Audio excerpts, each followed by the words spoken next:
Assalamualaikum warahmatullahi wabarakatuh. Pemirsa yang budiman, malam ini kita bertemu lagi dengan saya, Aris Saifuddin Zuhri dari sigijateng.id dalam acara Ngobrol Sersan, ngobrol soal serius dengan santai. Malam ini kita akan lagi-lagi bicara soal COVID-19 yang sampai sekarang masih mengancam jiwa kita, keluarga kita. Tentu ini menjadi perhatian, apalagi saat ini ternyata menyerang kepada siapa saja tanpa kenal orang. Malam ini kita akan ngobrol dengan Mbak Sri Rahayu Sarjana Ekonomi, Koordinator Relawan Satgas Covid Kota Semarang. Nanti kita akan bicara banyak hal tentang relawan Satgas itu apa, kemudian pokok fungsinya apa, kemudian perkembangan Covid di Kota Semarang apa, dan bagaimana caranya untuk menghindari Covid itu sendiri. Mari kita simak ngobrol malam ini. Assalamualaikum Mbak Sri Rahayu. Waalaikumsalam warahmatullahi wabarakatuh. Bagaimana kabarnya Mbak Sri Rahayu? Alhamdulillah sehat, Mas. Sehat. Mbak Sri, mungkin bisa disampaikan relawan Satgas itu tugas pokok fungsinya apa kira-kira ini Mbak Sri? Ini masyarakat biar tahu apa sih relawan dan apa yang diperbuat di persoalan COVID ini. Monggo Mbak Sri. Ya, terima kasih. Kalau saya pribadi selaku personal maupun selaku masyarakat yang peduli akan kondisi, sebenarnya relawan itu bisa siapapun ya Mas ya, biar siapapun secara individu dari masyarakat untuk mau berperan, mau berkiprah dalam rangka ikut penanganan dengan kondisi COVID ini. Cuman semua itu berpulang dari sesuai dengan kapasitas yang mereka punya. Seperti saya kan itu kan non medis ya, artinya itu saya tidak berkecimpung langsung terkait dengan sisi kesehatan, sisi penanganan secara medis bukan. Cuma saya hanya melakukan sesuai dengan apa yang saya bisa, meluangkan waktu, mengabdikan diri, dedikasi ke sosial, ya dengan cara tadi Mas melakukan edukasi terhadap masyarakat, khususnya di Kota Semarang, yang mana saya ketahui, mana saya kenal, yang bisa saya untuk melakukan edukasi tersebut. Sehingga tidak membatasi siapapun bisa Mas, tergantung mau dan sedia meluangkan waktu, meluangkan pikiran dan tenaga. Tertarik alasannya apa nih Mbak Sri Rahayu? Dan latar belakang Mbak Sri Rahayu itu sebetulnya apa ini? Saya itu memang sebenarnya saya tuh lebih suka aktif Mas. Saya dulu seorang aktivis juga waktu di kampus. Terus saya juga di salah satu organisasi, saya juga suka berorganisasi. Itu memang saya lebih cenderung ada keinginan dan sangat menarik pada saat itu bisa bermanfaat untuk masyarakat.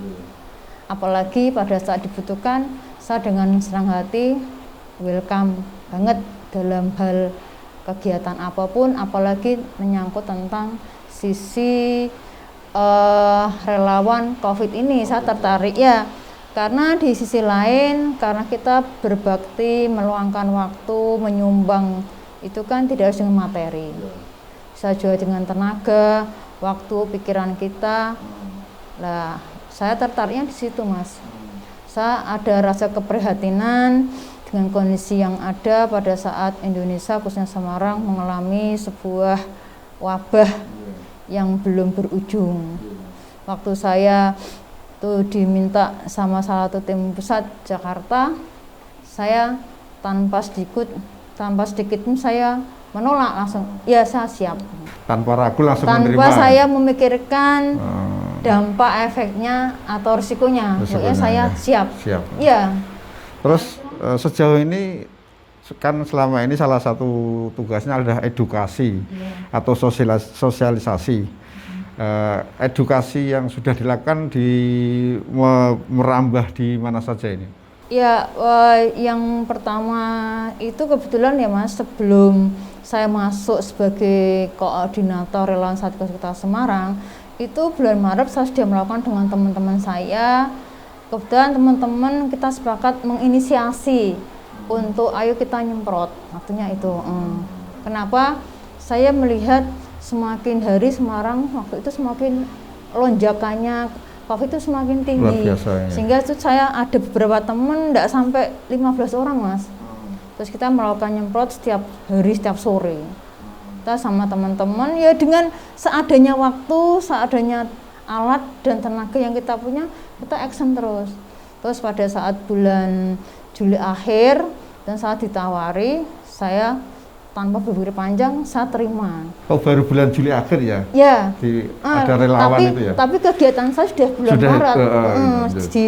Di luar sebagai koordinator relawan COVID, iya. saya sudah bulan Maret. Waktu saat dinyatakan COVID mulai melonjak, itu saya eksekusi sama teman-teman.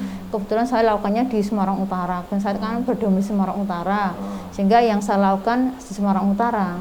Terus kebetulan pada saat saya didaulat sebagai koordinator lawan Satgas COVID, itu saya merambah tidak hanya di Semarang Utara, Semarang Selatan, Semarang Barat, terus kemudian juga ada di Gayam Sari juga. Edukasi yang kami lakukan yaitu kita masuk ke pasar Mas. Kita masuk pasar, berikan edukasi kepada para pedagang, kita juga berbagi masker, bagi face shield, terus kita juga berbagi selembaran kertas tentang ajakan, tentang 3M tersebut. Waktu itu awal-awal ya, tanggapan mereka bagaimana? Ya awal-awalnya sih saya lihat terutama di pasar banyak pedagang yang masih cuek. Ya kita dengan saya dengan teman-teman kebetulan yang semisi dengan saya juga kebetulan punya jiwa yang sama untuk sebagai kemanusiaan. Ya kita tidak bosan-bosan memberikan edukasi pada pedagang, Bu, mohon untuk bisa jaga jaraknya, pakai masker ya Bu, kita juga berbagi. Terus ada selembaran stiker yang di situ ada panduannya juga. Ya kebetulan kalau di pasar Patarengan contohnya itu hampir sebagian besar sudah mentaati peraturan. Ada yang belum juga. Pernah menerima istilahnya tanggapan yang sangat tidak enak di hati pernah nggak? Tanggapannya gini, Mbak, COVID itu apa ada ya? Tuh.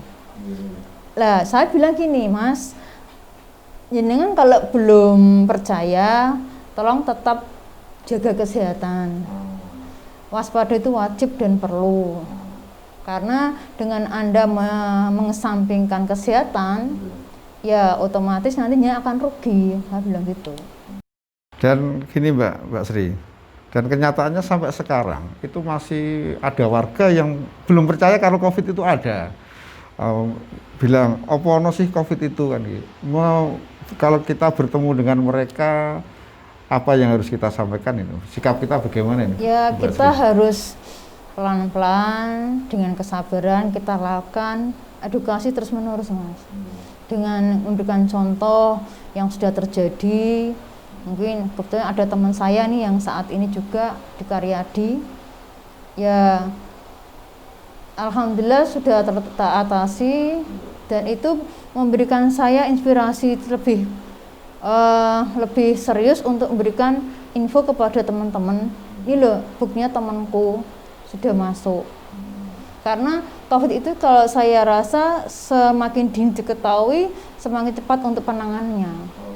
Karena kalau semakin terlambat penanganannya, ya keterlambatan kesembuhan juga akan terlambat juga. Terlambat gitu. Artinya ketika merasakan gejala-gejala yang kita rasakan seperti gejala COVID, kita jangan malu untuk atau takut untuk tes gitu ya. Ya, sebenarnya kemarin pemerintah sudah bagus sekali Mas, sudah ada kegiatan yang melakukan sebuah rapid secara gratis di pasar-pasar, tempat-tempat lain. Tapi ada masyarakat yang memang takutnya mungkin karena kurangnya sebuah edukasi, taunya takut nanti kalau kena langsung diisolasi, terisolir dari pihak keluarga di mana lah.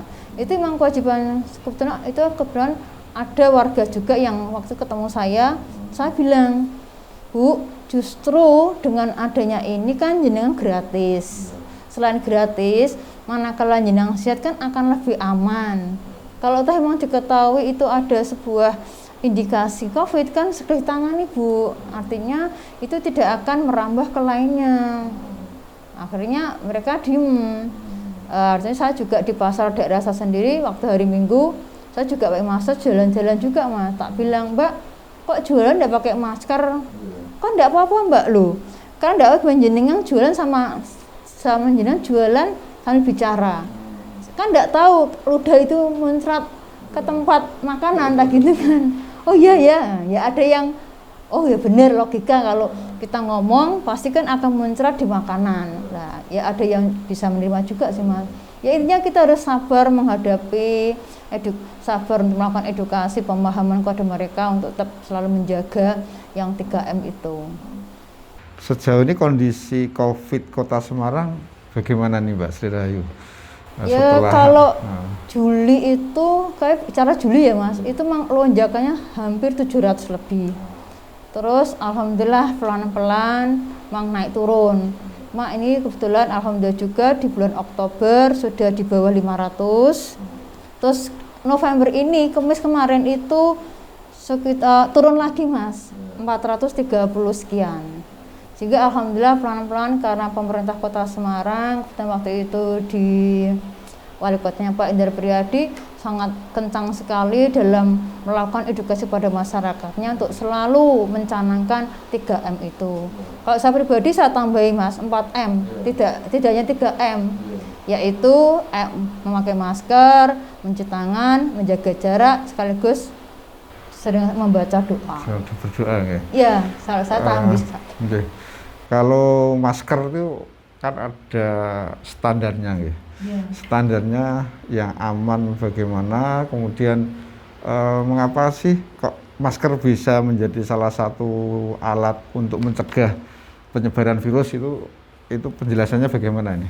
Ya kalau saya sih menurut menurut saya masker yang standar ya seperti ini, Mas. Kalaupun tidak seperti ini ya kain, tapi yang double, yang rangkap lah sih ya. Kemarin ada imbauan untuk tidak memakai masker yang benar scuba, karena scuba itu kan cuma hanya satu lapis. Kalau yang kain itu kan bisa 2 lapis, dan itu pun juga tidak bisa bertahan lebih dari 4 jam. Kenapa masker dipakai? Karena apa? Salah satu menghindari sebuah percakapan itu kan dengan ya kita tidak tahu ya, mungkin pas diri kita pas ngomong tidak tahu mungkin ada liur lidah yang muncul, itu kan akan terantisipasi dengan kita pakai masker.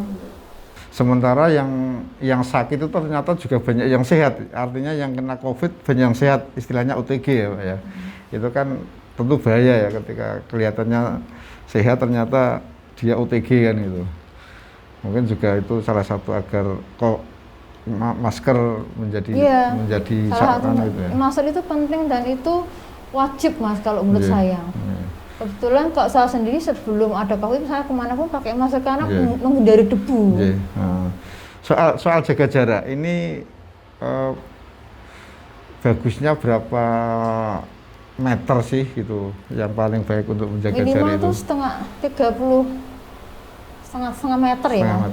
Minimal ya. Lebih jauh ya enggak apa-apa kok, Mas, kiranya atau ruangnya memungkinkan. Itu pun juga harus berusaha menghindar, jangan sampai berhadapan-hadapan ya. Paling berkesamaan seperti ini, jenang sama saya seperti ini ya. Gitu. Kemudian untuk budaya cuci tangan yang Mbak Sri Rahayu temukan di Kota Semarang bagaimana? Budaya cuci tangan perkembangan beberapa bulan ini bagaimana ini? Kalau saya lihat perkembangan di Kota Semarang, budidaya untuk cuci tangan itu hampir masyarakat sudah menyadari, Mas. Karena saya sering melakukan kunjungan, saya kan juga sering melakukan penyemprotan door to door nih. Saya banyak lihat itu masyarakat sudah menaruh air di depan rumah sama sabun cair, juga ada sanitizer-nya juga. Tapi tentu masih tetap perlu sosialisasi, edukasi terus ya Pak ya? Ya, pastinya selama COVID ini belum hengkang dari Persada dan khususnya di Indonesia, ya insya Allah kami tidak akan lelah untuk melakukan edukasi dan sosialisasi terus menerus, Mas. Untuk dalam pekan ini COVID di Kota Semarang yang paling tinggi daerah mana nih datanya? Kalau melihat hari Kamis kemarin tuh di Semarang Barat Manyaran, Mas. Manyaran ya. Ya, Sana sekitar kalau saya 16. 16 ya. Tapi biasanya Semarang cepat, Mas. Iya. Begitu naik langsung turunnya cepat. Karena memang apa ya, penanganannya memang cepat, karena di sini Semarang itu tidak hanya di rumah sakit juga, seperti di rumah dinas Pak Wali Kota juga dipakai untuk isolasi dalam rangka ikut berperan aktif, partisipasi dan kepedulian terhadap kota Semarang dan masyarakat Kota Semarang. Wali Kota Semarang itu memberikan tempat untuk warga masyarakat Semarang yang kena COVID di rumah dinasnya dipakai.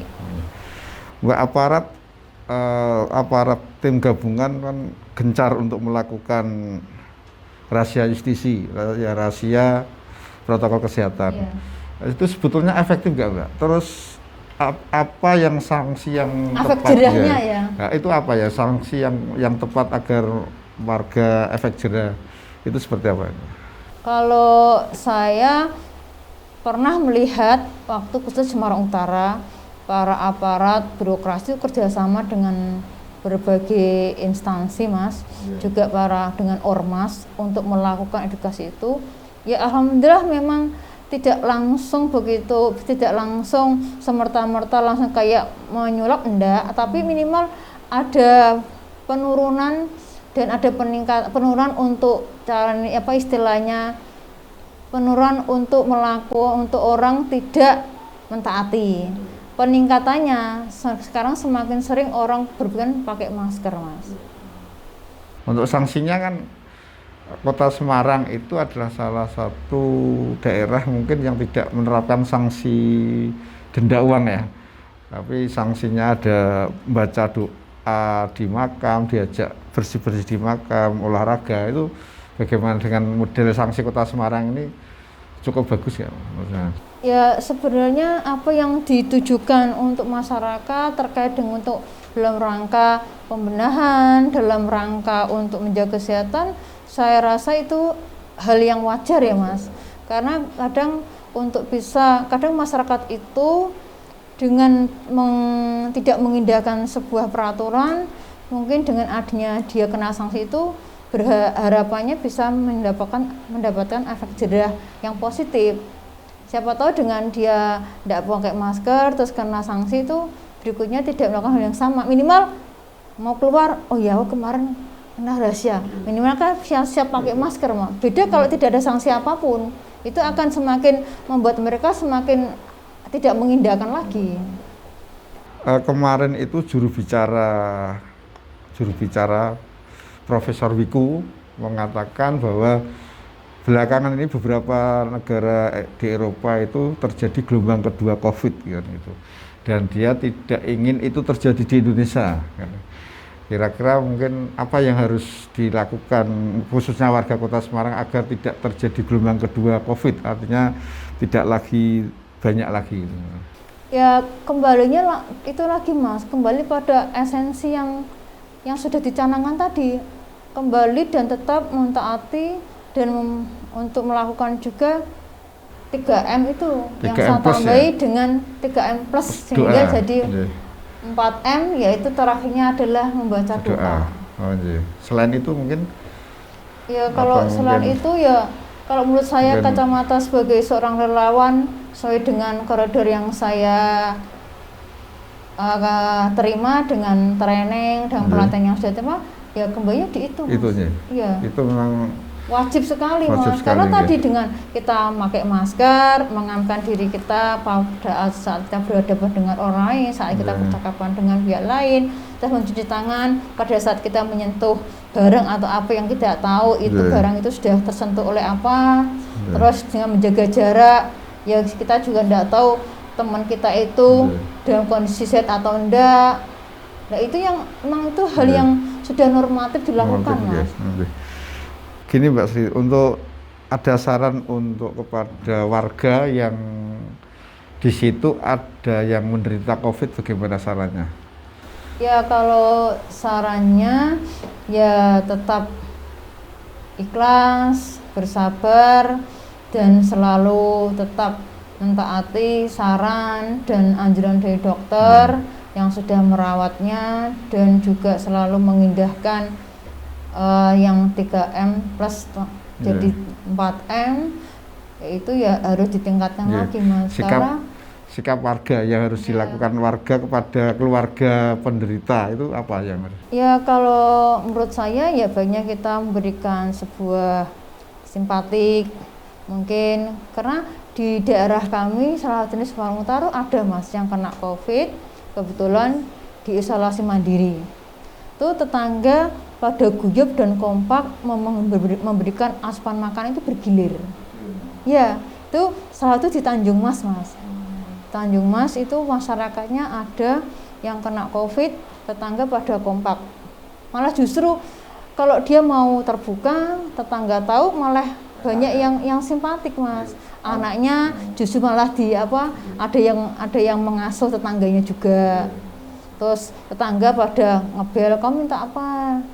Malah pada menawari makanan, karena tetangganya itu berusaha supaya tetangga yang saya itu segera sembuh, sehingga ada support itu tidak hanya sebuah materi saja, tapi dukungan untuk gimana kabarnya. Seperti ini yang saya lakukan teman saya di Karyadi, dia sudah sebulan, Mas. Awalnya saya tanya, "Loh, sakitnya kenapa?" Awalnya aku tuh batuk, terus habis batuk terus saya swab belum keluar, tapi waktu itu dia itu sudah merasakan bahwa ciuman hidungnya itu tidak berfungsi, Mas. Langsung dia di Karyadi, ini sudah sebulan. Tapi alhamdulillah kemarin saya WA, memang saya berusaha kalau ada teman saya WA, "Mas, gimana kabarnya?" Ya minimal saya memberikan support ke teman, dan dia kan teman saya dekat lah, kita dulu sama-sama dalam satu organisasi. Akhirnya dia ini alhamdulillah sudah 70%. Artinya penderita COVID itu dalam kondisi seperti ini sebetulnya tidak harus malu. Tidak usah malu. Tidak usah malu, dan mungkin lebih baik terbuka gitu ya, dengan agar tetangga tahu, kemudian bisa memberikan pertolongan, bisa bersikap yang wajar kan gitu ya. Karena kalau ditutupi takutnya malah tetangga itu tidak tahu, malah siapa tahu malah penyebaran dari dia itu semakin merambah ke tetangga, Mas. Itu salah satu program Jogotongo juga ya? Iya, Jogotongo itu salah satu juga penting, Mas. Karena apa, dengan Jogotongo kita itu tetangga kita mungkin yang batuk bisa memberikan saran, coba diperiksa siapa tahu. Terus mungkin kalau ada tangga yang sifatnya nanti kok kebetulan ada sakit yang parah, kita bisa langsung melakukan semacam mengantar ke rumah sakit untuk mungkin rapid atau swab, sehingga gejala itu akan segera ditangani, sehingga untuk bisa meminimalisir penyebaran di lingkungan tersebut. Kalau untuk saran ke pemerintah bagaimana ini? Untuk mungkin apa yang mungkin yang harus dilakukan pemerintah kepada warga ketika dalam kondisi seperti ini? Kalau saya rasa pemerintah khususnya di Kota Semarang, Mas, kalau saya amati, kalau saya juga kelahiran Semarang dan selama ini juga tidak pernah pergi dari Semarang ya, itu sudah sangat bagus dan sangat menunjang dalam rangka untuk penanggulangan penyebaran COVID. Ya, karena wali kota kita Semarang juga waktu itu juga tidak henti-hentinya, dari pihak birokrasi dari tingkat kecamatan sampai ke tingkat RT itu sudah mencanangkan tentang 3M. Terus Jogotongo itu adalah salah satu upaya pemerintah Kota Semarang untuk peduli dan ikut berperan langsung dalam rangka untuk penanggulangan meminimalisir penyebaran COVID itu. Begitu Mbak Sri Rahayu. Ya, terima kasih. Ngobrol kita malam ini semoga bisa memberikan informasi yang positif, yang baik kepada warga Kota Semarang dan umumnya kepada semua pemirsa. Amin. Demikian ngobrol sersan serius dengan santai saya dengan Mbak Sri Rahayu, Sarjana Ekonomi, Koordinator Relawan Satgas Covid Kota Semarang. Banyak hal yang disampaikan dan intinya dari tadi adalah agar kita bisa selamat dari Covid dan tidak terjadi gelombang kedua Covid adalah kita melakukan 3M plus, yaitu memakai masker, mencuci tangan dengan sabun, menjaga jarak, dan membaca doa. Demikian. Wassalamualaikum warahmatullahi wabarakatuh. Waalaikumsalam warahmatullahi wabarakatuh.